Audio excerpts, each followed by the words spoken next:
efforts to prevent Congress from pushing war with Iran and trying to engage American sovereign members of Congress about that. And she's also responsible for their efforts to promote peace between Israel and Palestinians. These are the two issues before us today, and there are also two issues which we know are integral.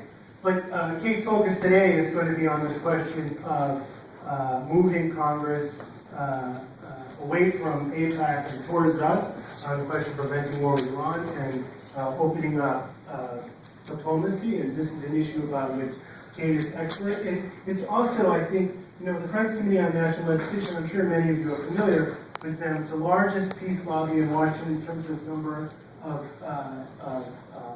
people actually on the Hill lobbying for peace. And also an organization with decades of experience around the United States, people all over the United States, trying to move the ball in Washington. How do we get from the horrible place that we are now? So I can't think of anybody in the United States more qualified, more pertinent to the topic at hand than Kate Gould.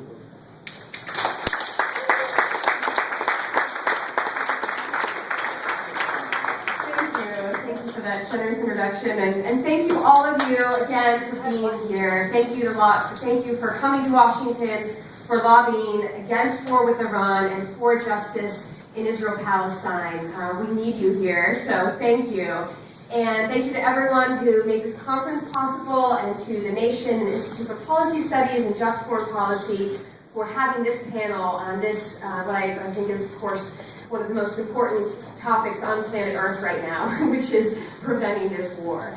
So I think Sanam and Jamal did a brilliant job of laying out how preventing war with Iran is really about, when we talk about that, we're talking about preventing World War III. My sister was actually in Iran in December and January of this year, and she said that, while she was there, that shops in the heart of Tehran had almost completely bare shelves, that these were shops that were running out of basic food staples like rice and beans because people were stockpiling to prepare for a U.S. and Israeli attack on Iran. So that said, a war with Iran is certainly not inevitable, and I'm going to, as Bob mentioned, really hone in on how we can lobby our way out of a U.S. attack on Iran so that never comes to pass. But before we get into that, I'm guessing that some of you have the question, why Congress? At FCNL, we organize people around the country to prevent war with Iran, to support diplomacy, to prevent that war, and also to prevent a nuclear-armed Iran, as diplomacy is the most effective way to do both of those things. And a question I get a lot is, well, why are we lobbying Congress? Isn't it the president who actually runs U.S. policy toward Iran? And I think it's very instructive that, at least in my anecdotal experience, that it's actually Iranians and other foreigners that. So the passage of these sanctions in Congress was one of the reasons that nearly every Iranian my sister asked during her visit was afraid that the U.S. and Israel were preparing for an imminent attack. So the power that Congress has in instigating these sorts of escalations between the U.S. and Iran should not be underestimated. And AIPAC certainly knows that, and as Bob said, that's why they're here in D.C. They're focusing on Congress. Increasingly, Congress is running the show, and until Congress releases its stranglehold on the possibility for real dialogue between the U.S. and Iran, our countries will continue to either teeter on the brink of or be immersed in all-out war. So then the question that comes up is, well, what hope is there that lobbying Congress makes any difference? Or more to the point, with Netanyahu in town beating the drums for war, you're probably wondering, what chance do we have to defeat these dangerous resolutions that Jamal mentioned? Odds for defeating these bills may be slim, but the prospect of seizing this moment to galvanize sustained opposition in the U.S. public against yet another war of choice is something that is entirely within our grasp. And it is within the power of us as the anti-war movement to defeat these bills. In fact, a couple of years ago, there was a bill that, like the ones before us today, would have moved us closer to war with Iran. And we successfully defeated that bill. So here's a little bit about how that happened. In the summer of 2008, under the Bush administration, a bill was introduced in Congress that called for a blockade against Iran, which is an act of war. An aide for the Democratic leadership said that that resolution would pass like a hot knife through butter.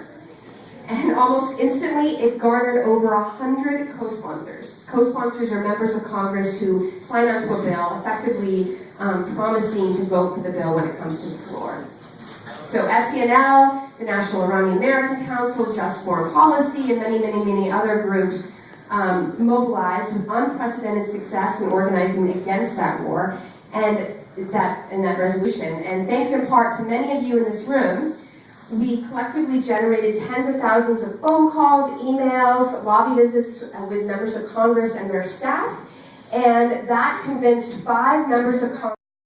So getting 5 members of Congress to withdraw their co-sponsorship from a bill is nothing to sneeze at. In fact, I haven't been able to find a single example of a defense contractor, a special interest group, corporate lobbying group, or a super PAC that can boast about that specific type of success. The only similar success that I've ever heard of was when the shutdown of websites like Wikipedia and others prompted 3 members of Congress to withdraw their co-sponsorships from the anti-online piracy bills, SOPA and PIPA. So the withdrawal of 5 members of Congress caused such a stir that the bill was kept off of the House floor and became too controversial to touch. Since that legislation never came up for a vote, it died at the end of that session of Congress. Well, this momentous victory didn't make it to primetime coverage in this country. It did in Iran, and it was a top story on Iranian TV and news programs covered by all 20 national daily newspapers in Iran. The president of Peace Action Maine said that in Iran, and he visited Iran during this time, and said that the Iranian media uniformly depicted this as tantamount to a declaration of war against their country. And it's certainly easy to see why. So now with these new Iran resolutions, which could be voted on as early as this week, they also threaten to push the U.S. further towards war. And Bob wrote an article about these pending resolutions in Congress that would push the U.S. away from diplomacy toward war. It points out that while these bills don't provide technical authorization for war, they do provide the political authorization for war, the political cover to enable the U.S. to talk to Iran. We need to be the architects and the construction workers who are building that space, supported on the pillars of U.S. public opinions, where a peaceful solution to the conflict between the U.S. and Iran can be negotiated. And if we build it, our elected representatives will come eventually. So the groundwork is being laid for that now. Jamal talked about the Ellison Jones letter, which 35 other members of Congress signed on to, supporting diplomacy with Iran. We do have copies of that, and it's important to thank your reps. There's also, I don't know if you've seen, there's these postcards this postcard campaign that we're organizing at FCNL. Encourage you to take one of these. I'll pass one out when we break, and you can put it in the box. There's a box on the occupation table outside. And these we're using for our lobby visits with Senate offices. And finally, I hope that every single one of you in this room will join our call-in campaign this week, urging Congress to support diplomacy, not war, and to vote against these resolutions. We've rented a toll-free number. FCNL, Just Foreign Policy, National Iranian American Council, all of us have joined in this call-in campaign. So if you want to take out your cell phones right now, the number, and save this number into your phone, it's 1-855-68-NO-WAR. So that's 1-855-686-6927. Can you say that again? Sure, it's 1-855-68-NO-WAR or 1-855-686-6927.